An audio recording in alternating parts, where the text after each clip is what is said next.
May napansin ka ba? Kapag may bagay kang gustong-gusto, pakiramdam mo iyon ang kulang para sumaya ka.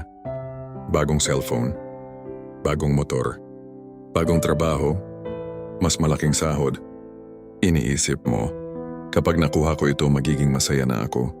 Kaya nagsisikap ka, nagpapagod, naghihintay, at dumating nga ang araw na nakuha mo ang gusto mo.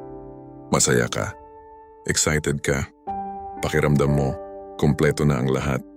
Pero lumipas ang mga linggo, naging buwan, at unti-unting nawala ang saya. Nasanay ka na, hindi na katulad nung una. At bigla kang may panibagong gustong makuha.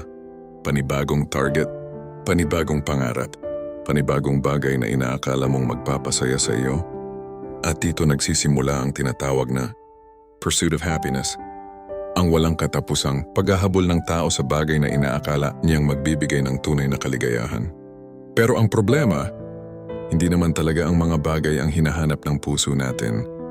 Dahil kung ang kaligayahan ay mabibili ng pera, bakit mayayaman pa rin ang nalulungkot? Kung ang kaligayahan ay nasa tagumpay, bakit may mga matagumpay na pakiramdam ay walang laman ang buhay? At kung ang kaligayahan ay nasa mga bagay na pagmamay-ari natin, bakit palagi tayong naghahanap ng higit pa? Marahil, dahil ang puso ng tao ay nilikha para sa mas malalim na layunin. May mga bagay na kayang punuin ang bahay, pero hindi kayang punuin ang puso. May mga bagay na kayang magbigay ng saya, pero hindi kayang magbigay ng kapayapaan. Ang tunay na kaligayahan ay hindi natatagpuan sa mga bagay na meron tayo, kundi sa pagkilala kung bakit tayo nabubuhay. At para kanino tayo nabubuhay. Dahil kapag ang Diyos ang sentro ng buhay mo, hindi ibig sabihin mawawala ang mga problema. Pero magkakaroon ka ng kapayapaan kahit sa gitna ng mga ito.